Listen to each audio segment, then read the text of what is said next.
Attention, attention. Le train en provenance de Udine est arrivé en gare de Joyeuse. Les voyageurs peuvent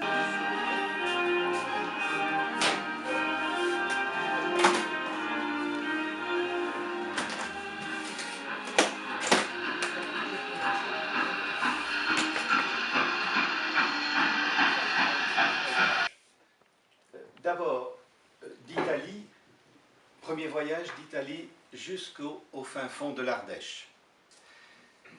Et au cours de ce voyage, où j'ai traversé pas mal de pays, j'ai rencontré une autre terre. Une terre sans surface, celle-là. Ou plutôt si, voilà, juste de la surface d'une feuille de papier, ou de 2 feuilles de papier. Je me souviens aussi du jardin. Brillant, luisant sous le soleil d'été. Un jardin de toutes les couleurs, de toutes les saveurs, où j'allais grappiller le raisin doux. Alors c'était un raisin de la saveur proche de notre Clinton, que vous devez connaître. J'y faisais mon vin, un vin de gosse, en allant chercher les grappes. C'était des grappes hautes en Italie, pas comme ici. En allant chercher les grappes, alors je m'approchais, je saisissais la grappe, je la broyais, pratiquement je trayais la vigne. Et là, ça coulait le long du poignet, le long du bras, et ça finissait dans un verre. J'avais inventé l'entonnoir du pauvre. Moi j'étais trop petit pour faire cas de ces rebuffades. Imaginez, à la maternelle, la première fois qu'on m'a traité de macaroni, j'ai pensé que c'était un compliment. Vu que les macaronis, c'est bon, il n'y a qu'un enfant pour penser comme ça. Et après, on m'a dit, il faut mal le prendre, mais le mal était fait, ou le bien. Un morceau de compliment était resté collé sous la semelle de l'insulte.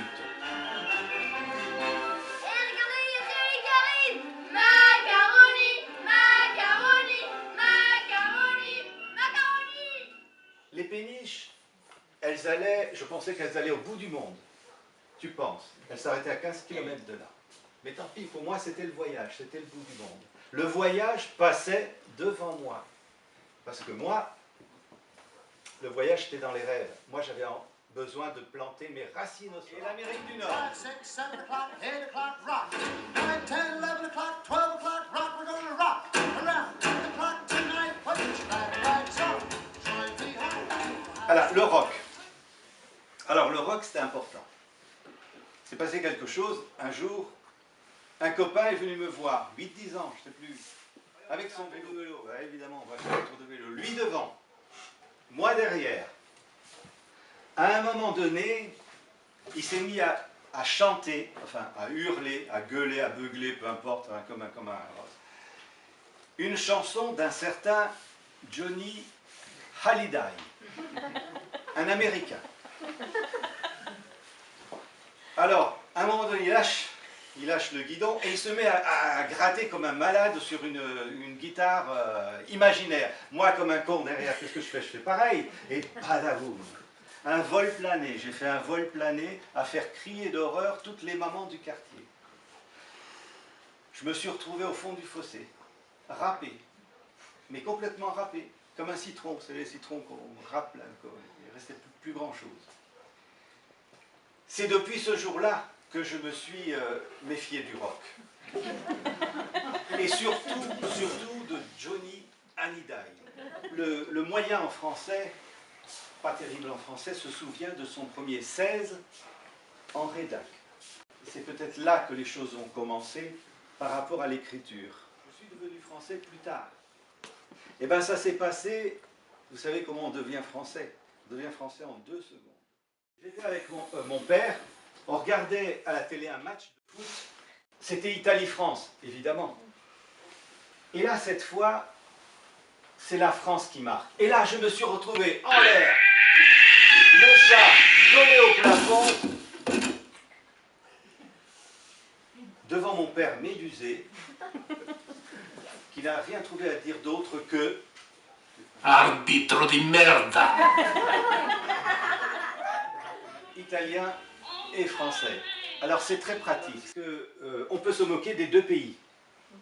Légitimement. Moi, j'ai les deux pays.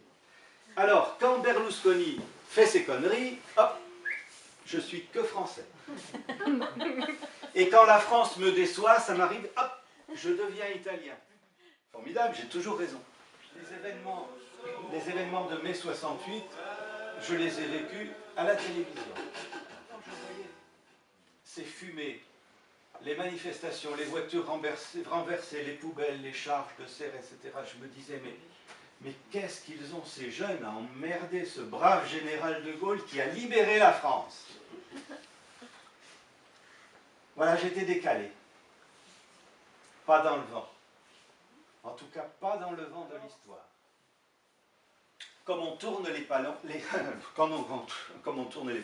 talons, j'ai tourné ma vie.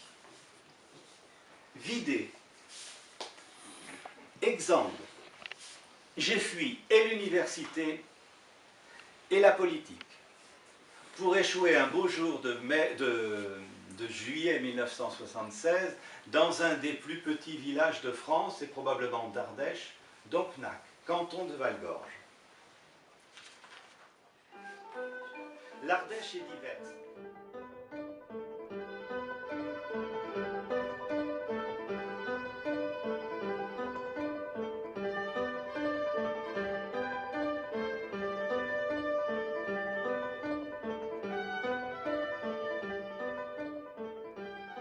Je suis revenu à la nature et à ses forêts. Et j'ai enfin pu reconstruire ma cabane, celle que j'avais abandonnée, mais cette fois en pierre de pays. D'un côté ceux qui se levaient au chant du coq et ceux qui se levaient une fois que le coq faisait la sieste. Alors à l'époque on vivait avec pas grand-chose. Et vivre avec pas grand-chose, c'était pas la misère. Pas du tout. On n'était pas pauvres. Non, non. C'était une fierté de vivre avec que de surprises. Salut Jean. Bonjour. Qui m'appelle? C'est la surprise. Antoine. Parce que je suppose que c'est de moi que tu parles. Antoine? Oh, mais... Eh oui. Oui. Le révolutionnaire. Celui qui voulait tout changer. Celui qui donnait des leçons à tout le monde sur la bonne façon de vivre. Les élections... Tu te souviens? Bon, c'est un peu comme ça.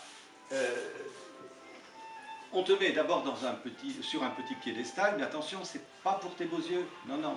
Si on te met c'est pour mieux te voir et c'est pour mieux te dégommer. Depuis combien de temps vous êtes ici? Oh, ça fait bientôt 40 ans. Ah oui, quand même. Eh oui, maintenant, vous êtes bien un peu du pays, oui. Mais guère. Eh oui, voilà. Guerre, jamais. Ça va, toujours un peu étranger au pays. Au cours de ces 40 ans passés ici, je suis parti 2 fois et 2 fois suis revenu. Aujourd'hui, j'ai le sentiment que je partirai quand mes jambes ne pourront plus monter un escalier. Alors, je me tourne vers les paysages.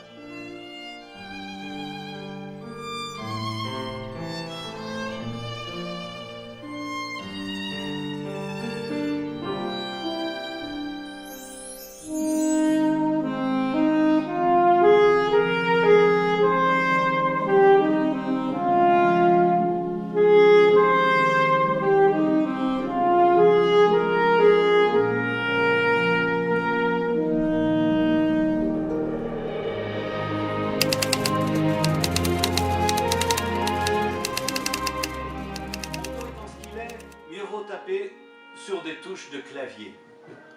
Ce que je fais à temps perdu. J'écoute le monde, je me fâche et mes doigts pianotent. Le monde est tragique et merveilleux. Attention, attention.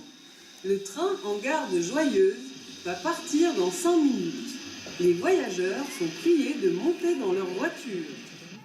Du haut de mon nuage, je n'entendrai pas des voix venir de la terre et dire...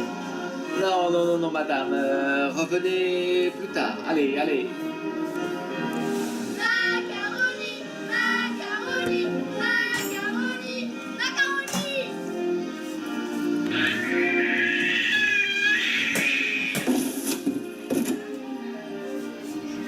Non, ma fille. Ici, tu vas crever de faim.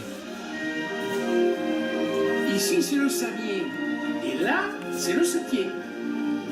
Ce cheval, je l'ouvrirai. Peut-être. Eh oui, oui, maintenant, vous êtes bien un peu du pays, oui. Mais guère. Non, ma fille. Ce garçon, tu ne l'épouseras pas. Occupato, è occupato, ma è occupato. Occupato. Et pour quelques années de plus, la vie continue. Et la nave va.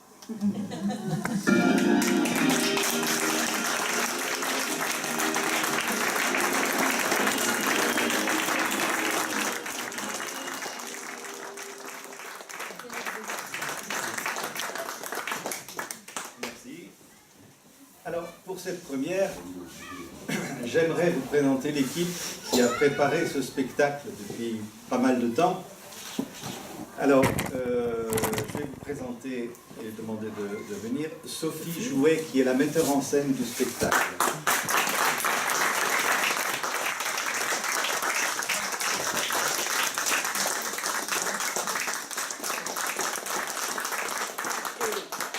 Pour toute la technique, celui qui a fait les montages, bref, celui qui est responsable du réchauffement climatique avec ses clics d'ordinateur, Denis Combernou.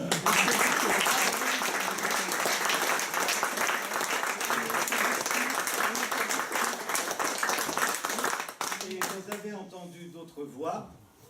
Il y en a une qui est celle-là qui revient le plus, hein, le Samien, le Satien, le conseil municipal. C'est un grand comédien, un ami, qui n'est pas là ce soir, il est à Florence, il bouge toujours, vous voyez, voilà. C'est Gérard Boucaron.